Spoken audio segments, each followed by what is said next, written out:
মানব টিভির পক্ষ থেকে আমি সাইদ চৌধুরী আপনাদের স্বাগত জানাচ্ছি। আজ আমাদের অতিথি লন্ডন বাংলা প্রেস ক্লাবের প্রতিষ্ঠাতা সভাপতি, সাপ্তাহিক নতুন দিন সম্পাদক, বিশিষ্ট কমিউনিটি ব্যক্তিত্ব মহিব চৌধুরী। মহিব ভাই, আপনি দেশে যাচ্ছেন, কতদিন পরে যাচ্ছেন? প্রায় 1 বছর। এই যে নতুন পরিবর্তন, এটা জানার পরে দেশে যাচ্ছেন, আপনার কি বিশেষ কোনো প্রত্যাশা কিংবা দেখবার মতো কিছু? দেখেন, জীবনে প্রতিটি পরিবর্তনই ভালোর জন্য আসে, কারোর জন্য কিছু দুঃখের হতে পারে, টেম্পোরারি। তো আমি মনে করি একটা নতুন পরিবর্তন আসছে, দেখতে হবে হাউ দে ট্যাকল। পরিবর্তনের সময় সমস্যা হয়, এই সমস্যাগুলো যদি ট্যাকল করা যায় তাহলে the country will be alright. আপনারা তো একটা বড় গ্রুপ যাচ্ছেন, আর কি কি পরিকল্পনা আছে আপনার? Invest in your roots, invest in Bangladesh, Good. একটা ব্যানারে আমরা যাচ্ছি। তো অলরেডি তো আমাদের দেশে ইনভেস্টমেন্ট হচ্ছে, চলছে। আমরা ব্যবসায়ীরা যাচ্ছি যে আরও কোন কোন বিষয়ে ইনভেস্ট করলে আমরা লাভবান হব, এগুলো হলো দেখা। প্লাস আমরা যেগুলা ইনভেস্ট করছি এগুলার কীভাবে দ্রুত এই গতিতে এগিয়ে নেওয়া যায়। এছাড়াও আমি তো সোশিয়াল ওয়ার্কের সাথে জড়িত। It's my hobby to work for people, it's keep me alive. তবে আমরা লক্ষ্য করছি ওয়ার্ল্ড ওয়াইড বাংলাদেশিদের অনেকেই এখন স্বদেশমুখী হচ্ছেন। ডক্টর ইউনূসের মতো নোবেলজয়ী একজন আন্তর্জাতিক খ্যাতিসম্পন্ন ব্যক্তিত্ব বাংলাদেশের অন্তর্বর্তীকালীন সরকারের প্রধান হওয়ার কারণেই হয়তো মানুষ দেশমুখী হচ্ছে, এমনকি বিদেশিরাও এগিয়ে আসছে। তো এটা নিয়ে আপনারা কোনো অ্যাসেস করেছেন নাকি গিয়ে দেখার চিন্তা করছেন? প্রথমে তো হলো একটা অ্যাসেসমেন্ট থাকেই, আর গিয়ে দেখলে আরও ভালোভাবে দেখা যায়, সেটাই। তো আমাদের ভাগ্য ভালো জাতি হিসাবে যে এই পরিবর্তনে, এই যে একটা দুর্দর্শ পরিবর্তন হয়েছে, মানে ব্যাপক পরিবর্তন হয়েছে। কোন দিকে দেশ যাবে, কি হবে, নতুন কারা কি করবে, এই সময় যে ইউনূসের মতো একজন বিশ্ববিখ্যাত ব্যক্তি, তার উর্ধে হলো উনি একজন economist. Every country need good economist. উনির মতো একটা লোকে এসে হাল ধরছে, এতে ব্যবসায়ীদের মনোবল বেড়ে গেছে যে এই লোকটা অর্থনৈতিক উন্নয়নে কাজ করবে। এবং আমরা যারা ব্যবসা করি, বিদেশে থাকতেছি অনেক বছর থেকে, আমরা অর্থনৈতিক উন্নয়ন চাই, কীভাবে আমরা কাজ সৃষ্টি করতে পারি লোকেদের জন্য, স্টেবল সমাজ চাই, এগুলো আমাদের স্বপ্ন। আজ থেকে 2 যুগ আগে যারা আগ্রহ নিয়ে ব্যবসায় গিয়েছিল, থেকে 1 পাউন্ড পাঠালে 100 টাকা, তারপরে এটা 100 এখন 150-র উপরে, অর্থাৎ আপনার প্রফিট মার্জিনটা তো কনভার্সন রেটে খেয়ে ফেলছে। এতে আমাদের ব্যবসায়ীরা হতাশ হয়েছিলেন, উদ্বিগ্ন ছিলেন। আপনার কি মনে হয় যে এই টাকার যে মান কমেছিল এটা ফিরবে, মানে আমরা কি আমাদের আসল ফিরে পাবো? দেখেন, এটা একটা ইম্পর্টেন্ট ফ্যাক্টর যে আমরা আমরা সাধারণ লোকেরা মনে করি যে 1 পাউন্ডে যদি বেশি টাকা পাই তা আমাদের লাভ সাধারণভাবে, কিন্তু একটা রাষ্ট্রের জন্য ভালো না। রাষ্ট্রের জন্য ভালো হচ্ছে তার কারেন্সি যত শক্তিশালী হবে, তার ইম্পোর্ট করলে জিনিসপত্রের দাম কমে যাবে। তো এটা খুবই জরুরি। আমরা এক সময় 1 পাউন্ডে 100 টাকা করে ইনভেস্ট করেছি বাংলাদেশে, যারা আমরা ফরেন ইনভেস্ট করি। এখন রিটার্ন আনতে গিয়ে দেখা যাচ্ছে যে 150 টাকা দিয়ে আমরা 1 পাউন্ড পাচ্ছি। আর যদি দেশে স্টেবিলিটি না আসে, পলিটিক্যাল স্টেবিলিটি না আসলে অর্থনৈতিক স্টেবিলিটি আসে না, এটা না আসলে দেখা যাবে এক সময় 200 টাকা হয়ে গেছে, মানে প্রত্যেকটা জিনিসের দাম বেড়ে যাবে। এটা থেকে আমাদের বাঁচতে হলে সবে মিলে যে দেশে কিভাবে পলিটিক্যাল স্টেবিলিটিটা আনা যায়, আমরা দল মত নির্বিশেষে চিন্তা করতে হবে। কিন্তু এই যে গত 15 বছরে হাজার হাজার কোটি টাকা দেশের বাইরে চলে গেছে, যারা কোটি কোটি টাকা লুটপাট করেছে, হাজার হাজার মানুষকে নিপীড়ন করেছে, নির্যাতন করেছে, এদের কাছ থেকে আপনি খুব সহজে পরিবর্তন কি আশা করেন? দেখেন, আওয়ামী লীগ যা করছে তার রেজাল্ট তারা পাবে জনগণের কাছে। যে যা করে গেছে অতীতে, এটার রেজাল্ট পাবে, কারণ বাংলাদেশ একটা ন্যায় বিচারের দেশ হবে, তাদেরকে ফুল রেসপন্সিবিলিটি নিতে হবে। ন্যায় বিচার প্রতিষ্ঠিত না হলে আরেক দলে সেটা করতে পারে। তো ন্যায় বিচার প্রতিষ্ঠিত হলে যারা দুষ্ট তাদের বিচার হবে, শাস্তি পাবে, আর যারা ভালো তারা এগিয়ে যাবে, মানে দেশের কোনোভাবেই কোনো নির্দোষ লোক, অসহায় মানুষ ক্ষতিগ্রস্ত হবে না। হবে না। এটাই। আপনি বাংলাদেশে প্রায়শ যান। আমাদের প্রজন্ম, আমরা দেশমুখী হই, সুখ দুঃখ সেটা চিন্তা না করি, দেশের টানে নারীর টানে। আমাদের নতুন প্রজন্ম, এই দেশে যারা বড় হয়েছে, এদেরকে দেশমুখী করার জন্য কি করা যেতে পারে? এটা একটা important factor in our life. আমরা অনেক লোক বিদেশে, বাংলাদেশের মতো ছোট্ট দেশের জন্য অনেক লোক বিদেশে, এবং আমরা অনেক বছর থেকে কি হয়েছি, আমরা যারা বাবা মা হয়ে গেছি, যে ওদের দেশে নিয়ে গেলে আমরা খুব হ্যাপি হতাম যে দেশমুখী হলে। কারণ আমি আমার তো ইন্টেনশন এই দেশে ছিল যে আমি এখানে আসবো, পয়সা রুজি করবো, দেশে চলে যাওয়া, সমৃদ্ধ জাতি গঠন। আরেক কাজিন আছে, সে আর আমি একসাথে লেখাপড়া করছি, তো তারে বলতাম যে ভাই এদেশে আসছি, যেদিন দেখবা ক্রিম কালারের স্যুট টুট পইরা ঘুরতেছি, বুঝবা যে আমার দেশে যাওয়ার টাইম এসে গেছে। কত ক্রিম কালারের স্যুট পরছি, কিন্তু দেশে যাওয়া হয়নি। হবে। তো আমরা আশাবাদী থাকতে হবে। একটা বিশ্রী ব্যাপার হয়ে গেছে বাংলাদেশে, যে ওখানে কিছু লোক হ্যারাস্ট হয়ে যায়, যারা ইয়াংরা যায় সিলেট এয়ারপোর্টে বা কোনো এয়ারপোর্টে, ওরা শুদ্ধ বাংলায় কথা বলতে পারে না, ইংরেজি আর বাংলা মিলে কথা বলে। তো কিছু অসাধু অফিসার এটার অ্যাডভান্টেজ নিয়ে নেয়, খুবই অ্যাডভান্টেজ নেয়। মানে এরা যখন ইংরেজি বলে তখন তারা ঠিক মতো বুঝে না, আর যখন বাংলা মিস করে তখন বুঝাই মনে করে, মানে ঠকবার চিন্তা করে, শুষবার চিন্তা করে। হয়েছে আমাদের বাচ্চাদের সাথে, তখন আমরা সাথে নাই। তো এটা হয় কি, এরা তো এটা আইসা একে অন্যরে বলতে থাকে, আপসেট হয়, এমনি প্রতিক্রিয়া ব্যক্ত করে। কিন্তু এটারে আমি দেখছি ইদানিং দুই একজন উপদেষ্টা, তারা কিন্তু এটারে খুব সূক্ষ্মভাবে দেখছে, এবং দে আর মেকিং সাম অ্যানাউন্সমেন্ট যে আমরা প্রবাসীদের মেহমানের মতো লুক আফটার করতে হবে। অলরেডি এয়ারপোর্টে কিছু ব্যবস্থা লাউঞ্জ টাউঞ্জ করা হয়েছে, এবং নিউ জেনারেশনের যারা নেতৃত্বে আসছে, এই বৈষম্য বিরোধী আন্দোলনের ছাত্র নেতা, তারা তো রিয়েলাইজ করছে, এবং তারা চাচ্ছে যে ওয়ার্ল্ড ওয়াইড বাংলাদেশে যারা, শুধু টাকা নয়, তারা চাচ্ছে এদের মেধাও বাংলাদেশের উন্নয়নে কাজে লাগাবেন। এটাকে আপনি কিভাবে দেখছেন? এটা তো খুবই ভালো যদি এটা করা যায়। টাকার উপরে যদি মেধাও কাজে লাগাইতে পারে তাহলে তো আরো অনেক ভালো। আমরা অলরেডি জানি যে বাংলাদেশের ফরেন কারেন্সি রিজার্ভ ডিপেন্ড করে এই প্রবাসীদের উপর। এর সাথে যদি আমরা মেধা পাই তাহলে তো আরো ভালো হয়ে যাবে, শোনায় সোহাগা। এটা করতে হবে, এটা বুঝতে হবে আমাদের বাংলাদেশের লোকদের, প্রবাসীদের সম্মান করতে হবে, যাতে এরা এদেশে গিয়ে দে ফিল এট হোম। বুঝছেন?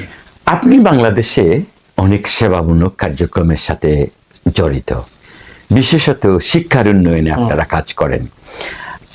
আপনাদের এই গত 10 বা 20 বছরের যদি কার্যক্রমকে সামনে আনেন, তাহলে কি সাফল্য আপনারা লক্ষ্য করছেন?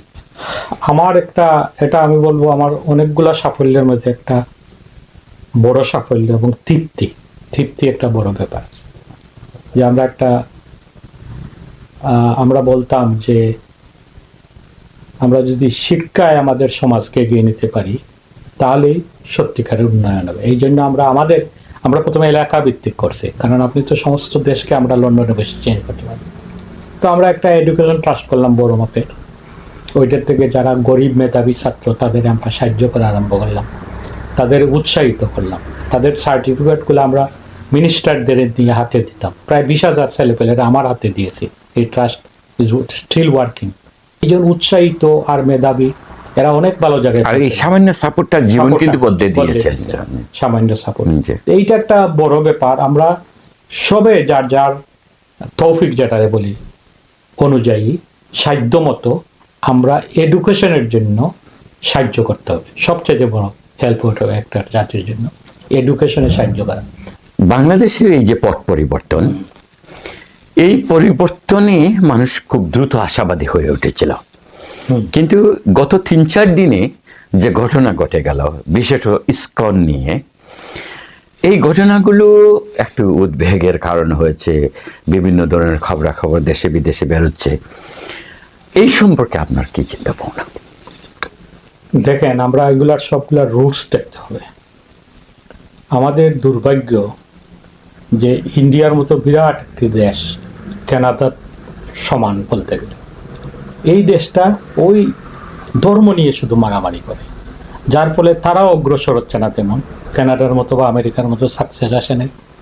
তারা সাকসেসফুল না হওয়ায় আমরা যারা তাদের পাশে আসি, এদেরও তারা চায় না সাকসেসফুল হোক, কারণ অনেকগুলো পলিটিক্যাল রিজন আছে। বাংলাদেশ বেশি সাকসেসফুল হলে মেঘালয়টা গেলে এগুলো স্বাধীনতা যাবে। তো এটা একটা দুর্ভাগ্যের ব্যাপার। তো আমরার মেইন কনসার্ন হবে যে আমরা লবিং করতে হবে ইন্ডিয়ার লোকেদের সাথে, ইন্ডিয়ার সাথে, যে মোদি ইন্ডিয়ার জন্য ভালো না, আমাদের জন্য ভালো না, কারোর জন্য ভালো না। কারণ সে ওই পিছনের হিংসা বিদ্বেষ, মুঘলরা কি করছে লোকদের ঝগড়া করার জন্য, মানে আসলে রাজনৈতিক স্বার্থ হাসিলের জন্য এগুলা করতেছে। যেসব জিনিস ফালতু বেহুদা, এইসব জিনিসকে হাইলাইট পুঁজি করে করে, পুঁজি করে তারা রাজনীতি করছে, থাকছে। এবং আমরাও এই পরিস্থিতির শিকার। এটা একটা নেইবার বিষয়। হিসাবে জি। খুবই বড় পরিস্থিতির শিকার হচ্ছে, কারণ তারা একটা বড় দেশ আনফরচুনেটলি। আর তারা যখন কোনো মুভমেন্ট নেয় আমাদের বিরুদ্ধে, এটা আমাদের জন্য কঠিন হয়ে যায়। এবং আপনি আরেকটা কথা, খুব দারুণ কথা বলেছেন, এটা আজকাল অনেক গবেষণা হচ্ছে এটা নিয়ে, যে ভারতের ভিতরে বিভিন্ন রাজ্যে যে দ্বন্দ্ব সংঘাত, সেন্ট্রাল থেকে যারা সুযোগ সুবিধা পাচ্ছে না বলে, বা জাতি গোষ্ঠী হিসাবে তারা সুবিধা পাচ্ছে না বা বৈষম্যের শিকার হচ্ছে, এইসব লোকেরা বিভিন্ন অংশে স্বাধীনতা বা এই ধরনের স্বাধীনতা সংগ্রাম শুরু করে দিয়েছে। ভারত তার প্রতিবেশী কেউ সুখী, স্বাধীন হওয়ার কারণে সুখী, এমনটা দেখতে চায় না, বেশি সুখী হওয়া দেখতে চাবে না, কারণ তখন তাদের জন্য একটা বয়ের কারণ হয়ে যাবে। তাদের ছোট ছোট রাষ্ট্রগুলো বলবে আমরা বাংলাদেশের মতো হয়ে যাই, আমরা সুখী হওয়া যায়। এবং ভারতের একটা দুঃখের ব্যাপার আছে, দেখেন এই মহাত্মা গান্ধীর মতো লোককে মুসলমানরা মারে নাই, একটা হিন্দু তাদের লোকেরাই মারছে। ইন্দিরা গান্ধীর মুসলমানরা মারে নাই, তারাই মারছে শিখ বা এদেরই। জি। তো এরা অনেক প্রবলেমে জড়িত, আর এদের প্রবলেম আমাদের উপরে ফেলে দেয়। আমরা নেইবার হিসাবে অনেক সমস্যায় পড়ি। তো আমরা ইন্ডিয়াকে বোঝানো তো দায় যে এরা এই ছোট ছোট ধর্ম নিয়ে মারামারি বাদ দিয়ে সায়েন্স আর ইন্ডাস্ট্রিতে ডেভেলপ করুক। কারণ হলো এরা তো এমনি রেসিস্ট, আর এটা আরো বেশি করে দেয়। এরা যদি ভাবতো বাংলাদেশ ধনী হোক, আমাদের কি আছে, বরং ভালো প্রতিবেশী, সুখী প্রতিবেশী, এটা তো এরা সহায়ক ছিল। খুব ছোট্টভাবে চিন্তা করে যে এদের দমিয়ে রাখবো, এদের দেখাইয়া দিব ইন্ডিয়ার ছোট ছোট রাজ্যগুলারে যে আলাদা হয়ে কিছু পাবা না, বাংলাদেশের মতো মারা যাবা, এটাই করতেছে। এই জন্য তো আমাদের সব নদীর পানি ছাড়িয়ে দেয় যখন পানির দরকার নাই, আর যখন পানির দরকার তখন ব্লক করে দেয়, আসতে দেয় না। এবং বহির্বিশ্বে বলে যে এই এটা হলো একটা মৌলবাদী রাষ্ট্র, এদের আমরা টাইট রাখতেছি, অথচ তারা নিজের দেশে কত জাতের, হিন্দুদের কত গ্রুপ আছে, এদের দমায়, মুসলমান মারে, শিখ মারে, সব জাতিরে মারে। এটা হলো দুঃখের ব্যাপার। এটা শুধু আমরা ইন্ডিয়ান বিরোধী না, ইন্ডিয়ার যে এখন যে সরকার আছে মৌলবাদী মোদি, সে কিন্তু ইন্ডিয়াটারে শেষ করে যাইতেছে এবং আমাদেরও শেষ করতেছে পাশের দেশগুলাকে। ইন্ডিয়ার এই যে অবস্থা, এতে বহু মানুষ চিন্তা করতেছে যে ইন্ডিয়ার মতো একটা দেশ তো দায়ী না, সেখানকার সরকার এই রেজিম হয়তো দায়ী, রেজিমটা দায়ী। তাইলে ইন্ডিয়ার জন্য কিংবা প্রতিবেশী হিসাবে আমাদের জন্য কি রকম সরকার, ইন্ডিয়ায় কারা ক্ষমতায় আসলে মনে করেন কম্পারেটিভলি ভালো করবে? দেখেন, এখানে বসে আমরা বলতে পারি যে একটা ভেরি ইন্টেলিজেন্ট গভর্নমেন্ট হওয়া উচিত, কিন্তু অনেক সময় চুরে না শুনে ধর্মের কাহিনী। ইন্ডিয়া এমন একটা ডিফিকাল্ট জাতি হয়ে গেছে মোদির আন্দারে, যারা এত হিংসুকে, এত রেসিস্ট হয়ে গেছে। এটা ভালো করে আমরা যখন এখান থেকে দেখি যে কি পরিমাণের প্রপাগান্ডা এই ছোট্ট একটা বাংলাদেশের সাথে, মানে অসংখ্য পত্রিকা মানে প্রতিদিন মানে আমাদের বিপক্ষে কথা বলছে। আপনি কি মনে করেন কংগ্রেসের মতো দল যদি ফিরে আসে ক্ষমতায়, তাহলে কি কিছুটা পরিবর্তন আশা করা যায়? কংগ্রেসের একটা হিস্ট্রি আছে। প্রথমে হলো গান্ধী তো খুবই সাম্যবাদী মানুষ ছিলেন, তিনি চেয়েছিলেন হিন্দু মুসলমানকে এক রাখতে, but it was not possible. Indira গান্ধীর একটা ভালো সাইড বলবো কংগ্রেসের লোক হিসাবে, চাইলে সে যখন বাংলাদেশকে স্বাধীন করে দিয়েছিল তার তার আর্মি ভালো ভূমিকা রেখেছিল। তখন তার আর্মিগুলো উইথড্র করে যদি ইন্দিরা গান্ধী নিত না, আজকেও একটা প্রবলেম চলতো। এটা ইন্ডিয়ার। তো কংগ্রেসের মধ্যে তারপরে আরেকটা জিনিস দেখেন, রাজীব গান্ধী, ইন্দিরা গান্ধী ওই যে তার কি ছিল, তার বাপের পাকিস্তান বাংশে পাকিস্তানে যায় নাই, কিন্তু রাজীব গান্ধী আরেক জেনারেশন, সে কিন্তু পাকিস্তানে বেড়াইতে গেছে, দেখতে গেছে। It means is a change. তারপরে এই যে তাদের আরো এখন দুটো বাচ্চা আছে, প্রিয়াঙ্কা আর কি, এরাও একটু মুক্ত চিন্তার, অনেক মুক্ত চিন্তার মানুষ। এরা অনেক জায়গায় আমি দেখছি সেই দিন কি একটা ইস্যু নিয়ে এই মুসলমানদের বিরুদ্ধে ওরা কথা বলতেছে না, হোয়ারেজ সাংবাদিকরা বলতেছে যে এই ইস্যুর উপরে তুমি কথা বলো, কিন্তু তারা বলতেছে না। এদের মধ্যে একটু সহনশীলতা আছে, অনেক ভালো এরা। আমরা চাবো যে এরা আসুক দেশে বিদেশে, আমরা যে যেখানে আছি এদের জন্য লবিং করব। ইন্ডিয়াতে একটা বড় পরিবর্তন হোক, ইন্ডিয়ার পরিবর্তনের সাথে আমরা অঙ্গ ইভেন গোটা এশিয়াতে একটা গোটা এশিয়া ফিরে আসবে। ওই যে ধর্ম বর্ণ কিছু আছে, জাতি ভেদাভেদি নিয়ে, যে এগুলোর থেকে আমরা মুক্তি পেলে আমরা সবাই উপকৃত হব, এটাই আমরা এখান থেকে কামনা। আপনি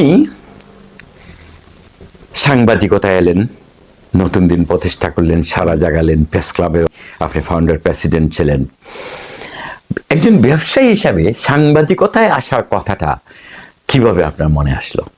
আপনি জানেন কিছুটা, আমি কিন্তু সাংবাদিক ব্যাকগ্রাউন্ড থেকে আসছি। আমার ভাইও সাংবাদিকতা করে, আমার মাও একজন লেখক ছিলেন, কবি সাহিত্যিক নিয়ে আমার মন চলতো। তো আমি এখানে এসে আমার ইনভলভমেন্ট হয়ে গেল একজন বাংলাদেশ সফল ব্যবসায়ীর সাথে। তো আর এই সময় পার্ট টাইম হিউম্যান সাইকোলজি পড়তাম। তো আমার টিচার বলতো তুমি ওগুলা গিয়ে তোমার কলিগ, তোমার বস সবার সাথে কি শেয়ার করো। আচ্ছা। তো ওইটা আমি শেয়ারও করতাম, আর মধ্যে মধ্যে করতাম। তো এইটা করে করে আমার বসের সাথে সাংঘাতিক ভালো সম্পর্ক হয়ে গেল। আচ্ছা। হি ওয়াজ ভেরি ইন্টারেস্টিং ম্যান। আমরা তারে খুব সম্মানের সাথে দেখতাম। ওই সময় এসে ফাইন্যান্সিয়াল টাইমস নিয়ে ঘোরাফেরা করতেন। তো আমাদের ইয়াং হিসাবে আমাদের একটা ইন্টারেস্ট থাকতো, তো আমরা রেসপেক্ট করতাম। তো ওই লোকের সাথে পরে আমি ব্যবসার মোটিভেটেড হয়ে গেলাম। আচ্ছা। মোটিভেটেড হয়ে আমি ওই ব্যবসা শুরু করলাম। Luckily I must say I become successful. কিন্তু আমি আপনাকে বলেছিলাম যে আপনি একজন সফল ব্যবসায়ী, কেন আসছি বলি, মিডিয়ায় কখন আসলেন? তখন আমি যখন এই সাকসেসফুল হয়ে গেলাম মেইডাবিল নামে এক জায়গায়, তো এখানে অনেক লোক আমারে দেখতে আসছো যে এই বেটা, এই একটা আমার জায়গাটা খুব সুন্দর ছিল না, আমার রেস্টুরেন্টের উপর যে সিঁড়ি চলে গেছে, লোকে তাজমহল মানায় ব্যবসা করতে পারতেছে না, কিন্তু আমি এই জায়গায় ব্যবসা করতে পারছি। So I become very famous at that time.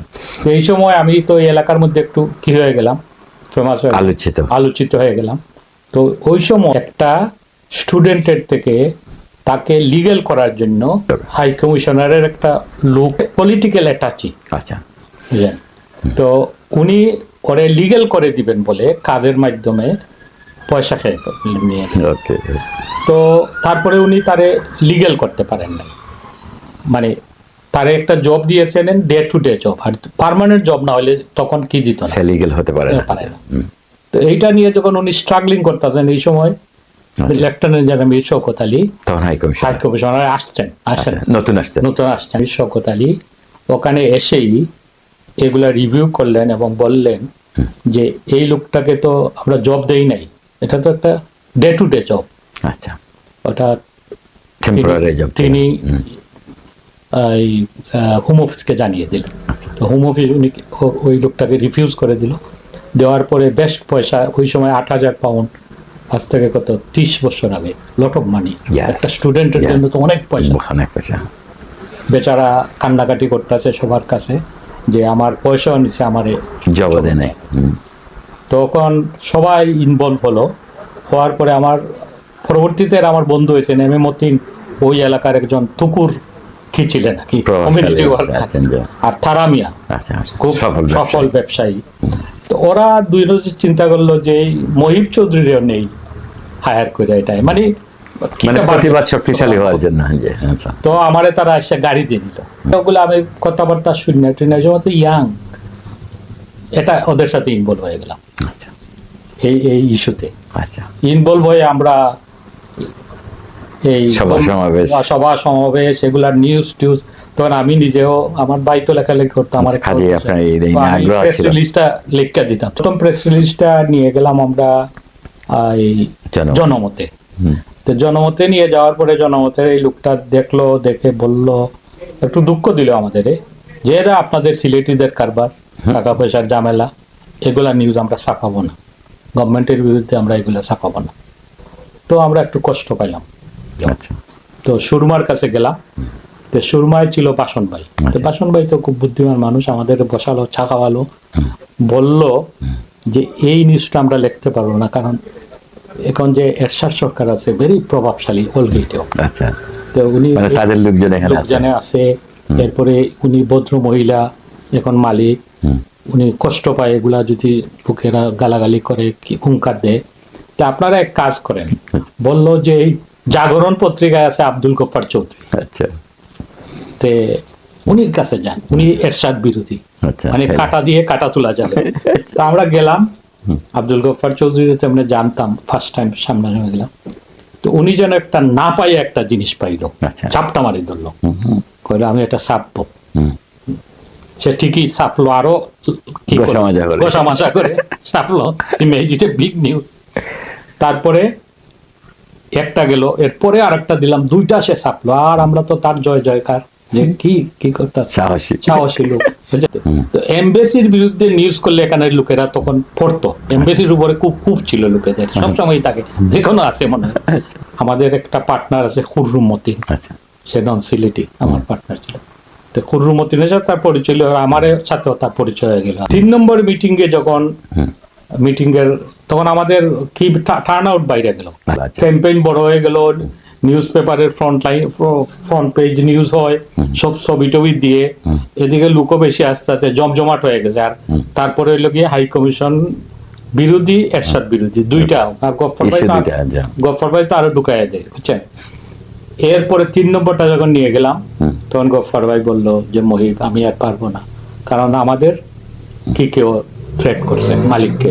ওই মালিকটা ছিল ভালো লোক, একজন ডাক্তার, মেডিকেল ডাক্তার, কিন্তু না বাংলা নিউজ পেপার চালাতো, মানে কত স্যাক্রিফাইস, তার ওখানের পয়সা নিয়ে পত্রিকায় ডালতো, একটা গ্রেট ম্যান। তো উনি বললো আমি তো আর পারবো না মহিব, যে এই কি করবো বলো তো। তখন আমি তো ইয়াং ছিলাম, আর আমার তো নিউজ পেপার করার শখ ছিল, ওই যেন আমার আমি বললাম গফফর ভাই আমরা একটা নিউজ পেপার করবো। তারা আমি খুব জুমের লোক ছিল, ইয়েস আমরা করবো গফফর ভাই। তখন আমাদের তো 6-7 জন সবাই এমনিতেই আছে, এরা সবাই বললো আমরা নিউজ পেপার করবো, যতদিন এরশাদ না গেছে ততদিন। প্রায় 100-150 পাউন্ড ওই সময় করলাম। তারপরে ইনভলভ হয়ে গেলাম, মানে একটা ইনভলভমেন্ট হয়ে গেল। এই আপনার সংবাদপত্রে আসা, এই সংবাদপত্রে আসলাম, আসে আর বাইরে হতে পারি নাই, কারণ পত্রিকাটা দেখা গেল এক সময় লস দিতে দিতে আবার ওটা লাভ হচ্ছে, মানে দাঁড়িয়ে গেছে, মানে আপনাদের একটা পাঠক সৃষ্টি হয়ে গেছে, একটা ব্যাপক প্রচার প্রপাগান্ডা হয়েছে, মানে রিয়েলি আর যেন মনে হচ্ছে দেশের সেবা করতেছি। আচ্ছা, এই তো আসলেন আপনি সংবাদপত্রে, তারপরে প্রেস ক্লাব প্রতিষ্ঠা করলেন কিভাবে, কখন শুরু করলেন? ক্লাবটা হলো তখন যখন আমরা এই নতুন দিন বাইক করি, তা আমরা তো একটা বড় গ্রুপ, সবাই একটা গ্রুপে দইরা রাখতে হলে কষ্ট হয়, এটা আমার একটা কাজ ছিল যে সবাইকে দইরা রাখতে হবে। কারণ মুকিম ভাই, তারা মিয়া, এম এ মতিন, খুররম মতিন, সামাল দেওয়া, তো ইট ওয়াজ ভেরি নাইস এনজয়েবল। আমরা কোনো উল্টাপাল্টা নিউজ লিখলে কেউ আমাদের থ্রেট দিতে আসতো না, বড় গ্রুপ, কিন্তু অন্যান্যদের থ্রেট দিত। এইটা আমাদের যখন আমরা বসলাম সবাই, এক সময় জনমতের নাম করা এডিটর থ্রেড দিল তারা, এটা নিয়ে আমরা ভাবলাম যে কি কারা থ্রেড দিল, এটা দিছিল তখনকার আওয়ামী লীগের একজন খুব প্রভাবশালী নেতা, হয়তো ইয়াং। আমি উনিকে ফোন করলাম, আচ্ছা, যে আপনি থ্রেড দিলেন কেন? তো উনি বলতেছে তুমি কে? বলে আমি মহিব। উনি বলতেছে তুমি আমার ভাই মহিব, ওই যে আমার নেক্সট ডোরে থাকো? আমি বললাম হ্যাঁ। আমি বললাম আপনি থ্রেড দিবেন কেন? আপনি প্রতিবাদ লিখবেন, আপনি থ্রেড দিবেন কেন? তো আমি বললাম আপনি আর থ্রেড দিবেন না, আপনি প্রতিবাদ দিবেন। এরপরে আমাদের প্রেস ক্লাবটা খারাপ হয়ে গেল, মানে সাংঘাতিক। মানে আপনাদের ঐক্য ঐক্য, মোকাবেলার একটা সব- প্রস্তুতি। হ্যাঁ, সবে জানি না ফেললাম। জি। আমরা বললাম যে আপনারা থ্রেড দিবেন না, প্রতিবাদ দিবেন। তো এতে প্রেস ক্লাবটাও ইউজফুল হয়ে গেল। সাংবাদিকরা যদি ফ্রিলি কাজ না করতে পারে তো তো কষ্ট। তাহলে তো সঠিক লিখতে পারবে না। হ্যাঁ, প্রেস ক্লাবটা দাঁড়িয়ে গেল, আমরাও খুব ইউনাইটেড থাকলাম। তারপরে এটার জন্য আমি ইয়াং ছিলাম, তখন আপনি ফাউন্ডার প্রেসিডেন্ট ছিলেন, আমরা আর founder- বাসন ভাই নজরুল ইসলাম বাসন সেক্রেটারি। সেক্রেটারি খোলা হলো, নাহাজ ছিল, নবাবুদ্দিন ছিল, আরো অনেকেই ছিল, আচ্ছা, অনেক আচ্ছা। ছিল। তারপরে আমরা এটারে ভিত্তি শক্তিশালী করার জন্য আমরা কিছু ফান্ড রাইজ করলাম। আমি আসার পরে যখন আপনাদের কমিটিতে ছিলাম, ওই সময় তো আমরা বিরাট ফান্ড আপনাদের নিয়ে তো আমরা অর্গানাইজ করলাম, লাইফ মেম্বার নিলাম। এখন তো নিজস্ব একটা ভবন পর্যন্ত ভবন হয়েছে। এটা একটা বিরাট সাকসেস। এটা একটা বিরাট সাকসেস। সাকসেস। আপনার বাবার নামে একটা চ্যারিটি সংগঠন করেছিলেন। আমার বাবার নামে যে চ্যারিটি সংগঠন ছিল এটা হলো এএল চৌধুরী, আমার বাবার নামে। তো ওটা একটা টেস্ট কেসের মতো ছিল। আমি আর আমার ভাই রাগিব ভাই মিলে, আর আমরা জগন্নাথপুরে একটা ছাত্রদের মধ্যে একটা ওই বৃত্তি দেওয়া শুরু করেছেন। শুরু করলাম। এই বৃত্তি দিতে গিয়ে আমার একটা অভিজ্ঞতা হলো, আরে বাবারে অফিসে বিশাল নিয়ে প্রচুর চাহিদা। প্রচুর চাহিদা, এগুলা কি করার মতো না। তখনই আমার মাথায় ঢুকলো যে একটা বৃত্তি দিতে হবে উৎসাহিত করার জন্য, সাহায্য করতে হবে জি, নিডি যারা। জি। ওইটার থেকে আমার মাথায় ঢুকলো যে একটা বড় আকারে কিছু করা যায়। তখন আমি ওই আমার এক বন্ধু আজাদ আলী, আচ্ছা, ওই জগন্নাথপুরি বাড়ি, জি। ওর সাথে এক জায়গায় দেখা হলো। তা আমারে বললো যে আপনার বাড়ি কি মৌলভীবাজার? আমি ওটা আমার মৌলভীবাজার চেম্বারের একটা মিটিং, জি, জি। মনে হয় হলো যে মৌলভীবাজার পাঠাই দেয় এখানে। জগন্নাথপুর থেকে। তো আমি বললাম জি না, আমার বাড়ি জগন্নাথপুর। বললো আমারও বাড়ি জগন্নাথ। আচ্ছা, আচ্ছা। তো আমি তারে বললাম যে আপনি মৌলভীবাজার কেন তাহলে বললেন? কইলো মৌলভীবাজারের লোকেরা তো একটু ব্যবসায়ী তখন ছিল আগে, আচ্ছা, আর আপনার মতো স্মার্ট, আমি তো ভালো কাপড়। বললো যে আমি এই জন্য ভাবছি। ভাই ঠিক আছে। তো ও আমারে, ও আর আমি বসলাম, ওই যে আমার ভিতরে একটা কি আছে, জি। আর সে খুব অ্যাক্টিভ ছিল, আচ্ছা। আজাদ আলী সবসময় সবসময় অ্যাক্টিভ, ভালো সাহসী লোক, সাহসী লোক আর কর্মী মানুষ। করবে মানুষ। তখন আমরা দুজন বন্ধু হয়ে গেলাম, আজাদ আলী আর আমি। আমাদের নতুন দিনের অফিসে বসলাম, আচ্ছা, বৈশাখ কিছু পরিকল্পনা নিলাম। আমরা চুজ করলাম আমাদের এলাকার জগন্নাথপুরের এম এ হাত, আচ্ছা। খুব সম্মানিত ব্যবসায়ী, তখনকার ব্যবসায়ী। ব্যবসায়ী ছিল। জি। তো উনি আবার আমার বেআই আচ্ছা। হন। আর আরেকজন সম্মানিত ব্যবসায়ী আছেন, উনি আহাদ সাহেব নাই, এম নূর। আচ্ছা, নূর ভাই, ইউরোবেল নূর ভাই না? নূর আচ্ছা, ভাই খুবই বড় ব্যবসায়ী। তা আজাদ আলী বললো আমি নূর ভাইকে চিনি, আচ্ছা। আর আমি বললাম আমি আহাদ সাহেবকে চিনি। তো ওই চারজনে বসলাম ওকে। সেকেন্ড মিটিং এ। বসে আমরা কিছু পরিকল্পনা নিলাম। আর ওই যে নাহাস পাশা তখন ছিল আমাদের নির্বাহী সম্পাদক, নির্বাহী নতুন দিনে। জি, জি। তো উনিও আমাদেরকে এই মিনিস্ট্রি লেখায় আচ্ছা। খুব হেল্পফুল ম্যান পাশা। তো আমরা বসে এটার পরিকল্পনা নিয়ে নিলাম, শক্ত পরিকল্পনা নিলাম। প্রায় 11 জন ব্যবসায়ীকে ডাকলাম। আচ্ছা, আমাদের মানে আরেকবার বসলেন। আরেকবার বসলাম, জি। বসে ওই সময় আমরা ডিক্লেয়ার করলাম যে এম এ হাত প্রেসিডেন্ট, আচ্ছা, এম নূর ভাইস প্রেসিডেন্ট, জি। আর আমি তো তখন ইয়াং, আমি সেক্রেটারি। আচ্ছা, আর ট্রেজারিটা দিলাম আমরা আজাদ আলী ভাই। আলী সাহেব। আচ্ছা, ফাইনাল করলেন। ফাইনাল নাম করলাম British Bangla education trust. 1,500 pound করে ট্রাস্টি হতে পারে। আচ্ছা, এভাবে আরম্ভ করলাম। তো সেটা আমি পত্রিকায় ছিলাম, পচার একটা কথা আছে, আমরা জানি নতুন দিনে হেভি কাভারেজ দিতে শুরু খাবারের করলেন। দিলাম, জি। চেক নিলাম, তার জি। ফটো ছবি টবি দিলেন, জি। এটা একজন দেখে আরেকজন, এভাবে এটা বিরাট সাকসেস হয়ে গেল। আপনারা এখন একটা ট্রেনিং সেন্টারও করেছেন, এইটা কোন পর্যায়ে আছে? ট্রেনিং সেন্টারটা আমাদের একটা বিগ অ্যাসেট। এটা আমার নাম বলতে হবে, এম এ মান্নান, সাবেক এমপি। সাবেক এমপি। হ্যাঁ, তখন তিনি পরিকল্পনা মন্ত্রী ছিলেন। উনি আবার পলিটিক্যাল ব্যাকগ্রাউন্ড থেকে আসেন না, উনি তো আমলা থেকে এসেছেন, সচিব ছিলেন, সচিব, নাম করা সচিব নাম ছিলেন, করা সচিব, ভালো মানুষ ছিলেন। কার্টিসি জানে, ভদ্রতা জানে। তো এই লোকটার সাথে আমাদের খুব ভালো সম্পর্ক। আমরা অনেক কাছে চাইলাম যে আমরা তো এডুকেশনটা একটা সাকসেসফুল, যে আমরা একটা ট্রেনিং সেন্টার করতে চাই, আচ্ছা, জায়গা আমরা দিব, গভর্নমেন্টে যদি আমাদের সাহায্য করতে। উনি একেবারে নির্বেচার লোক, আমাদের সাপোর্ট দিয়ে গেছে। এইটা আমরা একটা কম্পিউটার সেন্টার করছি। এখানে প্রতি 3 মাসে আমরা 40টা এলাকার ছাত্রকে ট্রেনিং করে আমরা পাই। Yeah. এখানে আমাদের কম্পিউটার ট্রেনার আছে। বিল্ডিংটা খুবই সুন্দর, হল রুম সহ অনেক বড়। হল রুম এর পরে আরো Classroom আছে, হ্যাঁ। 5টা ক্লাসরুম আছে। আচ্ছা আচ্ছা, গুড সাইজ। Good size. আমার মনে আছে যখন উনি তো আবার খুব স্ট্রেট ফরওয়ার্ড লোক, উনি ভিজিট করতে আসছে যে কি শেষ হয়েছে নাকি, ঠিকমতো কাজ হচ্ছে কিনা। নাকি। জি। তো উনি হাতে আমি চাবিটা দিলাম, তো উনি দেখলো, দেখে বললো, হ্যাঁ এত অল্প বয়সে আপনারা এত সুন্দর কাজ করছেন। ওকে, হ্যাঁ। লাইফে কয়েকটা সফল জিনিসের মধ্যে অন্যতম, বিকজ আমি এটা তৃপ্তি পেয়েছি। আপনি বাংলাদেশে যাচ্ছেন, একসময় প্রিন্স চার্লস বাংলাদেশে সফর করার সময় আপনি সফর সঙ্গী ছিলেন। এখন তিনি ব্রিটেনের রাজা এবং খুব সম্ভবত আগামী কয়েক মাসের ভিতরে রাজা হিসেবে বাংলাদেশ সফর করবেন। এমনটা যদি হয় আপনার কিরকম প্রতিক্রিয়া হবে? খুব ভালো ব্যাপার, ইন্টারেস্ট। এটা একটা আশাব্যঞ্জক, একটা সফল king, no doubt they rule the whole world. উনি যাচ্ছেন। আমি যখন উনি যুবরাজ ছিলেন তখন গিয়েছিলাম, and I enjoyed with him so much. Being an luckily I was. এবং আমরা তাকে সিলেটে যখন রিসিভ করেছি তখন মেয়র কামরান ছিলেন, একটা বড় পরিষদের মাধ্যমে আমরা অনুষ্ঠান করেছিলাম। তাকে আমরা আমাদের প্রতি যে আন্তরিকতা, যে হাম্বল দেখেছি, এরকম কোনো স্মৃতি কি আপনার মনে পড়ে? আমার একটা জিনিস মনে আছে যে আমরা যখন ওই আমাদের প্লেনের 3টা রুম, একটা রুম হলো উনি বেডরুমে বসে, একটা হলো মিডিল রুম, আর একটা হলো আমাদের সাংবাদিক বা অতিথিদের রুম। তো যখন আমরা অতিথিদের রুমে ছিলাম তখন উনির সেক্রেটারি আসলো, আইসা বলল, চার্লস তোমাদের সাথে এসে দেখা করবে, তো তোমরা সবাই তার সাথে হাত মিলাইবা আর ইয়োর হাইনেস বলবা। এটা তাদের নিয়ম, কাস্টম সেই সময়।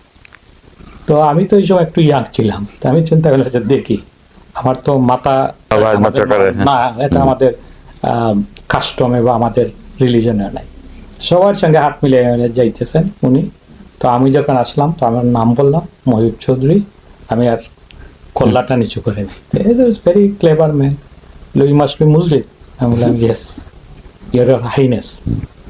তো বললাম যে আমি তোমার একটা আর্টিকেল গার্ডিয়ানে পড়ছিলাম, তো এটা আমার খুব ভালো লাগছিল। He was looking at most of the religion, আর মুসলিম রিলিজনটা উনি স্টাডি করে এটা লিখছিলেন। সো যেখানে উনি সরে যাওয়ার কথা, এখানে উনি আমার সাথে হাফ এ মিনিটে একটু কথাটা বললে আর কি করলো। তো ইট ওয়াজ ভেরি নাইস। তারপরে আরও অনেক জায়গা ঘুরছি তার সাথে। হি ওয়াজ এ ভেরি এবল ম্যান এবং খুবই খুবই বড় দিলের মানুষ। আমার একটা ঘটনা মনে আছে, আমরা বেরিবাদে গিয়েছিলাম। তো বেরিবাদে আমরা গেছি, তো ওখানে তো আমরা প্রিন্স চার্লস আসছে দেখি ক্যাট চুট্টু লাগাই আছে, তার পিরনে আর রাজকীয় পোশাক না। তো তাদেরকে তো আগে ইনফর্ম করা হয়েছে কি ধরনের জায়গায় যাবে। আমরা তো গেছি, তারপরে থেকে সে দৌড়ে দৌড়ে বেরিবাদের নিচে নামতেছে, আমরাও ফলো করলাম। করার পরে এক জায়গায় গিয়ে পাইলো একটা টিউবওয়েল। তো একটা বৃদ্ধ মহিলা পানি নিতেছে, চার্লস বললো ক্যান আই হেল্প ইউ? আমরা বললাম যে তোমার সাহায্য করতেছে। তো মহিলাটা ওই কলেজের পানিটা ফেইলা দিতে চাচ্ছে, দিয়ে এমটি করে আবার তুলা যায়। তো চার্লস বলল no don't throw them, give me an empty one. মানে এগুলো শুট হলে ইট ওয়াজ নাইস দ্যাট কত কি করে আর কি সেন্স অফ হিউমার কাটায়। তো ওইগুলা দেখলাম, অনেক কিছু দেখলাম, খুব ভালো লাগছে। প্রিন্স চার্লস গিয়েছিলেন সিলেটের একটা কি টাওয়ার ওপেন করার জন্য, বিটি টাওয়ার। তো ওদের যে কির পিছনে কিছু বিজনেসও থাকে, টার্গেট অবশ্যই। তো এখন যদি প্রিন্স চার্লস যায়, আর specially in time of doctor Yunus, শুধু এটা একটা প্রিন্স চার্লস না, সরি রাজা, King Charles, something we will gain ইনশাআল্লাহ। আর তার তো এবার এখন বয়স হয়ে গেছে, দেবার সময়, নির্বাক তো এদের সময় না। So I look forward to it that he goes there, he visit our country, and he always think good about Bangladeshi people.